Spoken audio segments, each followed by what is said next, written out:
Adriano, faço parte da equipe técnica da Copser, cooperativa responsável em prestar assistência técnica aos empreendimentos do Projeto Bahia Produtiva. Essa aqui é a minha colega Bárbara.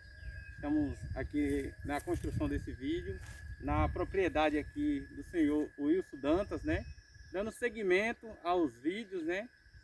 A gente vai falar um pouco aqui sobre a questão do manejo alimentar do rebanho, né? Porque a gente no vídeo anterior a gente falou um pouco sobre a questão do manejo reprodutivo, mas todos os manejos, né?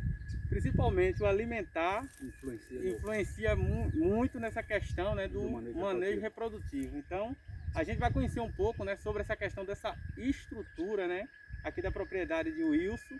Então a gente vai conhecer a questão aqui do campo da palma, né, falar um pouco dessa organização, né, dele, nessa questão da alimentação do rebanho. E aí a gente pode dar seguimento, né, rebanho.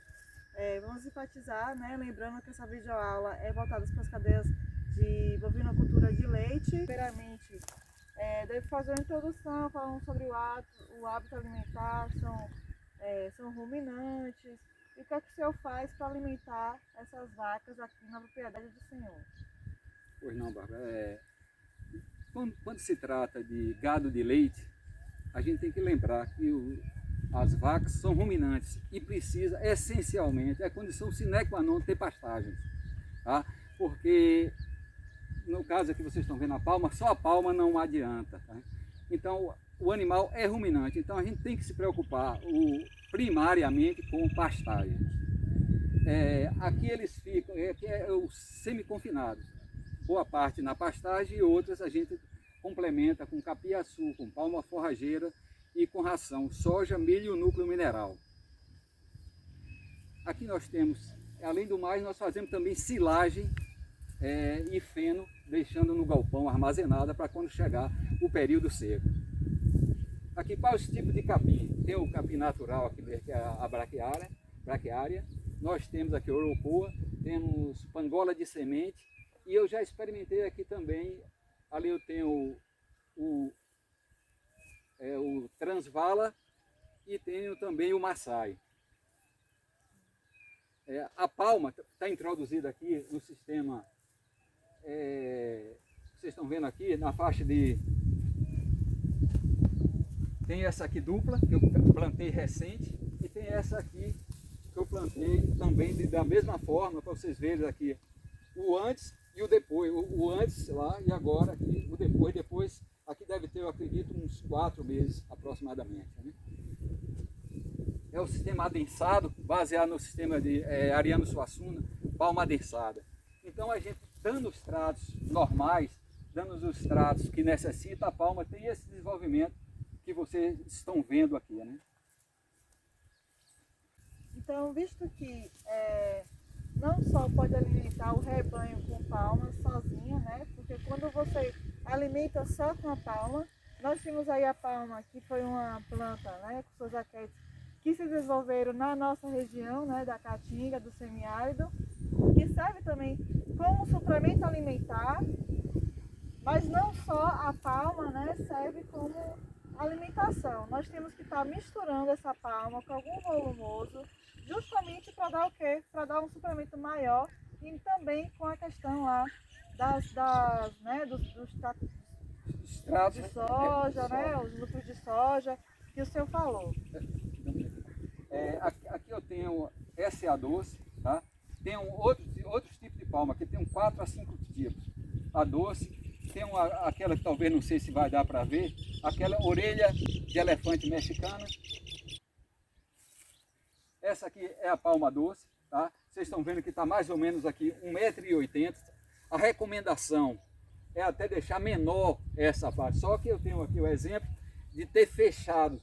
Então, para meu manejo aqui, para meu processo aqui eu deixei maior para você entrar aqui com um carrinho de mão, facilitar para um centro de manejo, para você dar continuidade à parte de logística, tá? Porque se eu encurtar mais, eu não vou poder entrar aqui, vai dificultar. Talvez, porque aqui é uma zona de transição entre a Caatinga e a mata. A mata talvez não, a mata me dê essas condições melhores do que a Caatinga. A Caatinga você deixa um espaço menor.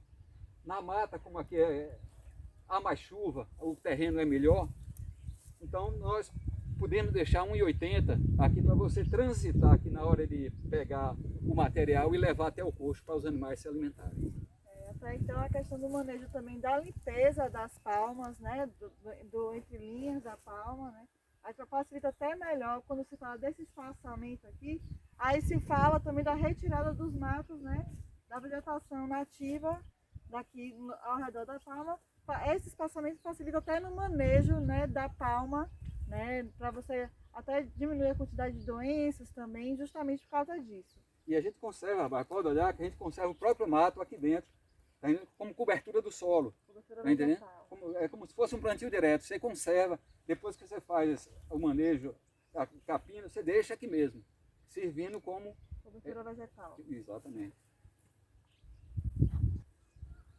E aí, falando um pouco sobre a questão da utilização da palma, a propriedade do seu Wilson está aqui uma questão do plantio da palma, né? Bastante importante quando se fala do manejo. Principalmente se inicia pelo plantio do mesmo. Então, estamos aqui as raquetes, né? Já enfileiradas para o plantio. E eu gostaria que o senhor falasse um pouco sobre essa questão do plantio. E quais são as espécies que estão aqui e estão atrás do senhor? Pois não, Adriano. Aqui nós temos, essa aqui é a orelha de elefante mexicana. Orelha de elefante mexicana. Essa aqui eles chamam mão de moça. E aqui é a palma doce. É a palma do nosso semiárido, é exatamente essa. Não é o Wilson que diz. São especialistas como Suassuna e outros que recomendam essa palma. A orelha de elefante mexicana estava em moda. Todo mundo estava querendo e tal, mas pela quantidade de espinhos no trato diário, então não estão mais recomendando, embora tenha um bom desenvolvimento. A que importa mesmo aqui para a gente, uma das mais importantes, é exatamente a doce. Eu plantei aqui, isso aqui foi colocado ontem. Então, aqui já havia feito a correção o superfosfato simples, uma média de 216 gramas por metro linear, e jogamos o adubo. Só que a gente está esperando ter mudas. Como já nós disponibilizamos mudas, assim o procedemos. Está aqui, plantamos de um lado e de outro, aqui, né, dessa forma. Antes era tipo dominó, agora está de um lado e de outro. Aqui dentro, vocês podem olhar, já tem esterco e superfosfato. Tá? E ontem nós completamos aqui do lado, jogamos, porque as raízes da palma, elas são superficiais. Tá? Então nós jogamos, pode perceber aqui o esterco aqui à vontade. Tá? Nós jogamos esterco seco aqui à vontade. E esperamos que elas fiquem iguais às demais que estão aí, que vocês já viram no vídeo anteriormente. O senhor falou aqui que existem várias espécies plantadas de palmas aqui na propriedade do senhor. A questão da aceitação desses animais, qual é mais espécie assim, que o senhor fala que ele aceita?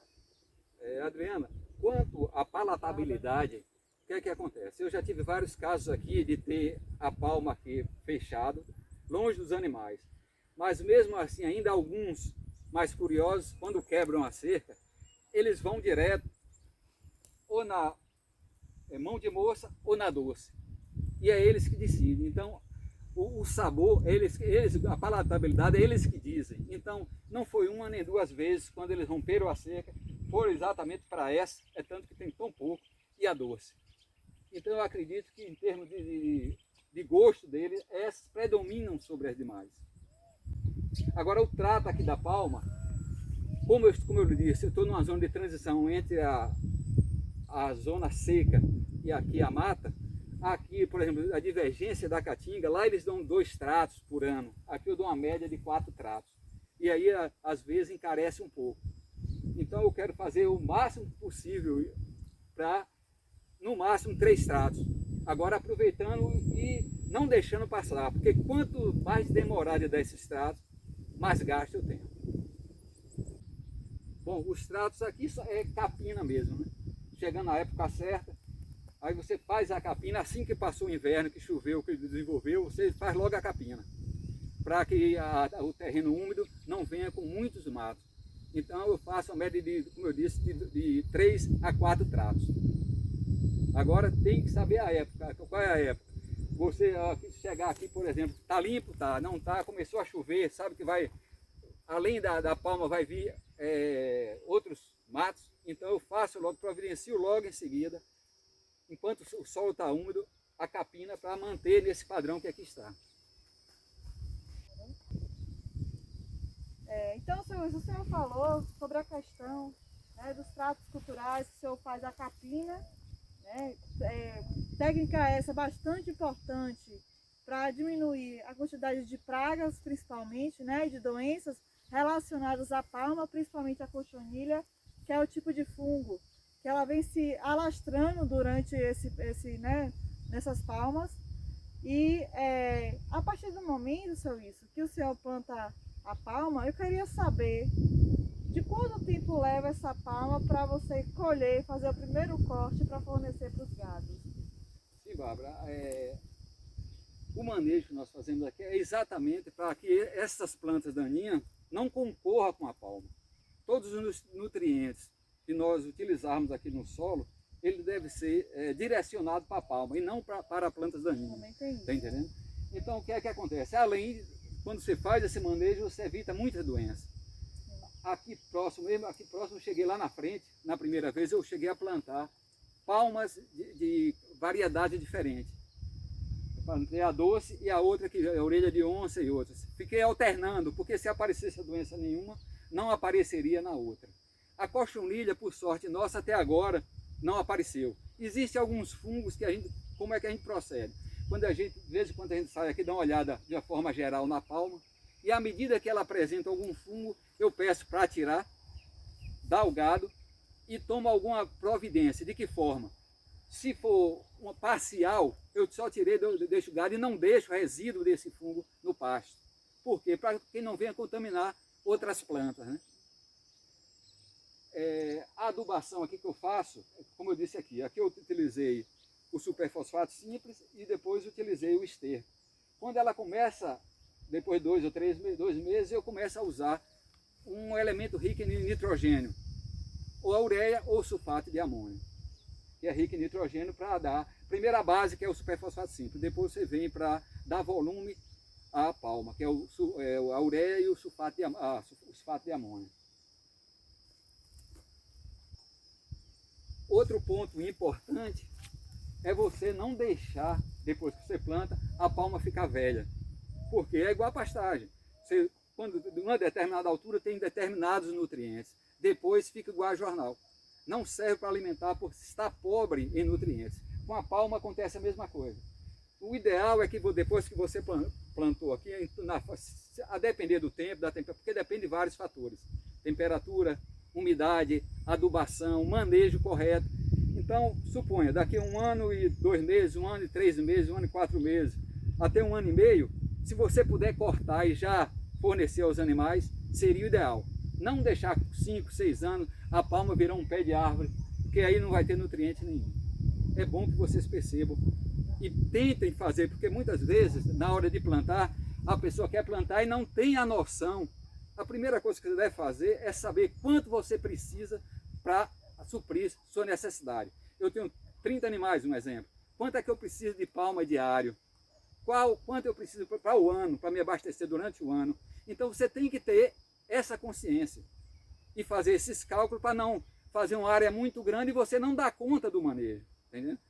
Conforme suas necessidades. Essa é a primeira importância que nós temos que fazer. O produtor tem que se importar com esses cálculos primeiro, para depois você dar os tratos corretos e nutrir as vacas na hora certa. Para lá, João Adriano? Acabou o vídeo. Bem, outra função aqui, por que eu planto assim? Como eu disse antes, aqui a propriedade tem apenas 72 tarefas. Eu tenho que maximizar o máximo cada área que eu utilizo. Como eu plantava antes no dominó, numa maneira dominó, uma palma, uma raquete atrás da outra, agora nós descobrimos essa outra maneira aqui, que vai me dar um volume bem maior, a depender dos tratos que são feitos. Então eu fiz essa pequena opção para experimentar aqui e depois comparar com aquela que estou praticamente certo que isso aqui vai me dar por metro quadrado muito mais do que a condição antiga que eu tinha plantado. Tá? A questão de você produzir, né, em maior volume e menos espaço, né? Você ganha aí mais alimento, né, em menos espaço, para você dar a alimentação para o seu gado.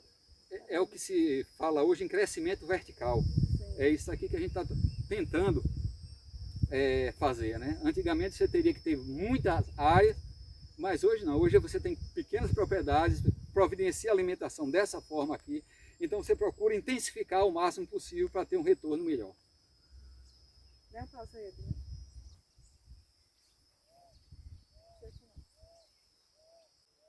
Outro fator importante é você nutrir seus pastos com o próprio esterco do gado. Muitos produtores, às vezes, acontece quando tem uma determinada quantia de esterco, vende para outras propriedades. E ele não sabe o tamanho do erro que estão cometendo.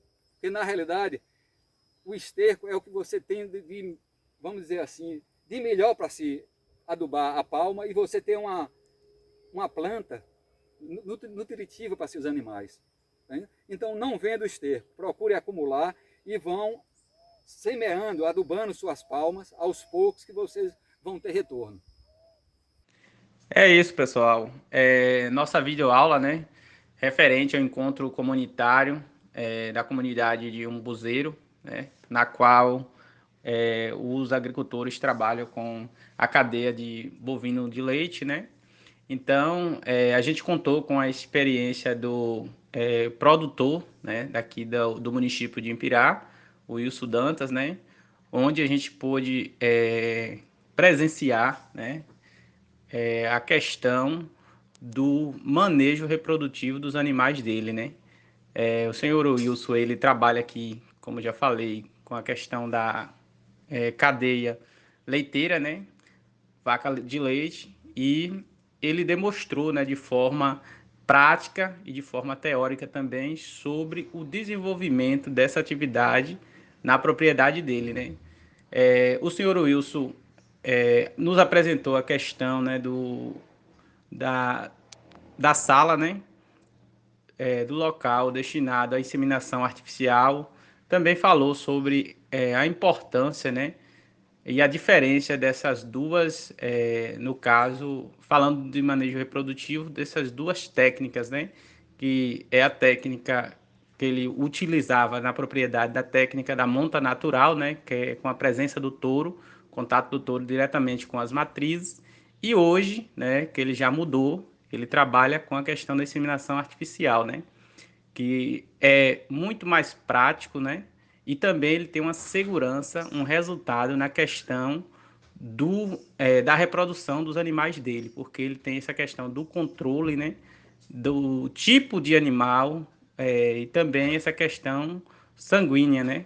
Ou seja, ele vai ter na propriedade dele o resultado daquele planejamento, entendeu? De acordo o que ele espera no futuro com essa questão dos animais, entendeu? Do melhoramento sanguíneo desses animais, entendeu? Buscando o quê? Uma maior produtividade, né? E também animais com mais capacidade produtiva na questão leiteira, né? E também ele nos apresentou, né, falou um pouco sobre a questão da alimentação, né, que a alimentação balanceada, adequada, contribui muito com essa questão do manejo reprodutivo, né? Porque um animal bem nutrido, com certeza, ele vai conseguir, né, dar um resultado melhor no que se fala na questão da fertilidade, do momento, né, do período certo, da questão da prenhez, né? Então, de forma, né, teórica e prática também, ele nos apresentou as reservas estratégicas que ele tinha e tem para a questão da alimentação dos animais e também como ele faz, né, a questão da alimentação para suas vacas leiteiras, entendeu? Questão do concentrado, né? Todo essa associação, né, da atividade. Como eu já falei, que é muito importante, né? Ou seja, caminham juntos. O manejo reprodutivo depende, primeiramente, desse manejo alimentar.